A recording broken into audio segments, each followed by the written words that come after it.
Good morning, everyone. My name is Holly Hunt. I'm going to have a hard time, you guys, because today is Robert's second angelversary. Robert was stolen from us. Robert, yes, Robert. He was stolen from us on October 18th, 2023. I'd like to thank April for allowing me the opportunity to talk to all of you guys today. I do have a little script and I might go off it a little bit. I'm not a public speaker, but I know that we all feel exactly the same way. This is about all of our children, not just my child. So today is his actual second anniversary of his death, the worst day of my life. That day, my beautiful, kind-hearted son was taken from his family by this disgusting poison. Robert did have substance use disorder, but with incredible and painful work, he overcame his demons, and he had 4 successful years in recovery. And I call it active recovery. We call it active addiction, so it's active recovery. Gone were the days of sitting bedside in ICUs, replaced by hope and dreams for the future for him. Robert worked at some of the finest restaurants in Healdsburg, California, which is wine country, and he just was thriving with his recovery. His phone is like his own investigative tool, and he was gone in just 10 days into his relapse. It's all there. So he went from asking me to pick up his legal prescriptions and toilet paper to asking for, not fentanyl, by the way, you guys. Oxycontin is what he got. And his tox report showed 0 Oxycontin, 100% fentanyl. And if people know about the measurements, Robert had 38 NGs of fentanyl in his system. Non-survivable amount.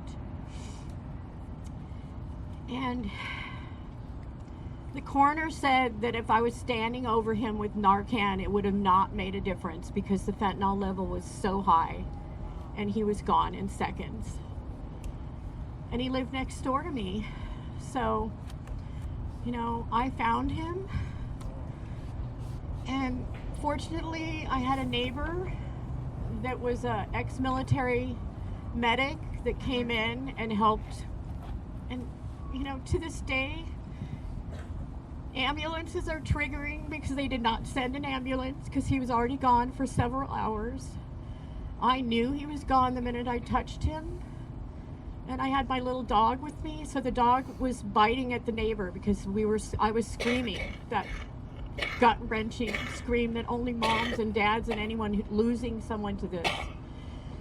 And so I scooped the little dog up and took him out to put in my car, and then my neighbor Dustin, who by the way was in the driveway with Robert the night before sharing a hamburger. So the misconception that these kids are all, as Mike Land said it, on a street corner in a dark alley with a needle hanging out of their arm is a misconception. Right? Yes, it's a misconception, and that needs to change too. So fortunately for me, when I went to go back into my house, his house, because I really did want to hold my son one more time, but Dustin stopped me because his face was ruined. My beautiful son was unrecognizable. And the funeral home, when I called them, I was going to make arrangements to come and see him one last time, but I asked her from a mama's heart to let me know what she would do in my shoes, and she called me back and she said I wouldn't recommend it. She said if you're really adamant, we will clean him up and we will do our best, but I wouldn't, if it was my loved one, I would not want to see them like this. So that's devastating. I'm traumatized. I have PTSD. I can't get that vision out of my mind, you know, imagining how he was gone. So fentanyl robbed him of his life, and he remains frozen in time, forever 31. And about 8 or 9 months into the journey of losing my son, I happened to go up to Mendocino County, which is gorgeous. It's above San Francisco, beautiful, beautiful place in Mendocino County. And accidentally found this beautiful trestle bridge that has memorial locks on it. And I thought, you know, I want to put a lock on here for Rob. So a lot of the locks are for weddings and anniversaries and loved ones that passed away. But so I went to the Ace Hardware store and I bought a cheap little lock, and I went to the dollar store and I bought initials, and I called up Carrie Krause, who a lot of you know. Her daughter is Chloe, and I said, Carrie, I'm up here at this beautiful bridge and I'm going to put a lock up for Rob. Do you want one for Chloe? And she said, that would be amazing. Chloe loved the ocean. So we started out with 2 locks, and then we had about 13. Then it went to 40 and then 60. We now have just under 200 locks. And on top of that, just so people know what these locks are, we put a QR code with our website on it, and I put a big fat sign that said, these are victims of fentanyl poisoning. I did not use the word overdose. I will never use that word, because it is a poisoning of our children and our babies, and it needs to stop. So if you guys want to check it out, it's locksofloss.org, and if anyone wants a lock, just let me know. I do all of it. So I order the lock. It has your child's face on it. On the back, it has their name and forever age. A lot of people here have a lock. And so that's what I do to help in my healing. And I really feel like my son sent me this project because he was like, Mom's going to need something to help her heal. And this is what I do. So,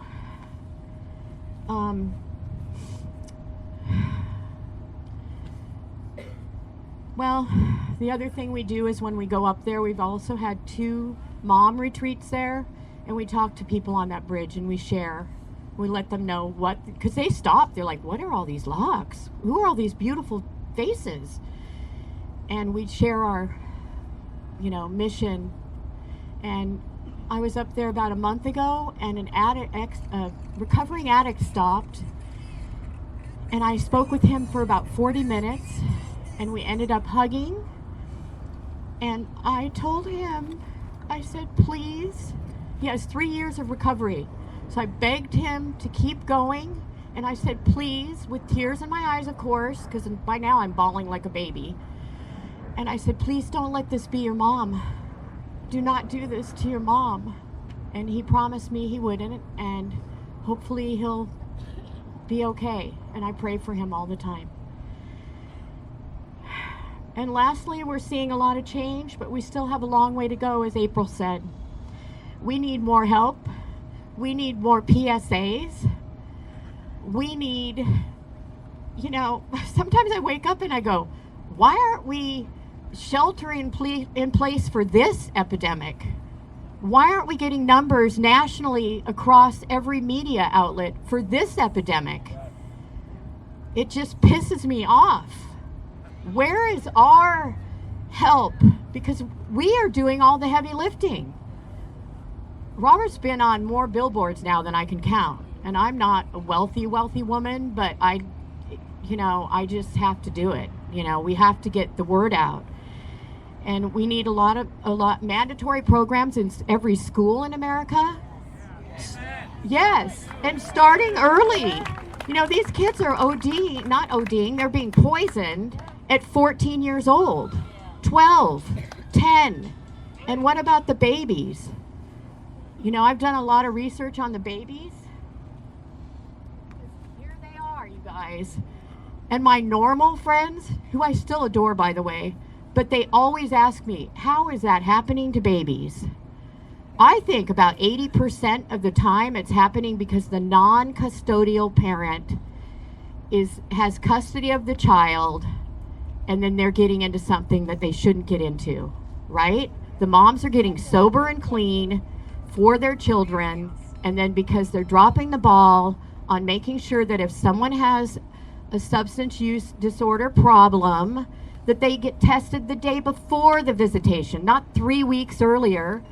when they can clean up a little and be okay for that test. They need to be tested that day, no matter what. I don't care. These babies need to stop dying. Look at them. These are our babies. They're all of our babies. Anyways, I think I'm done. And thank you so much again, April. God bless us all. God bless all of our wounded hearts. And God bless America.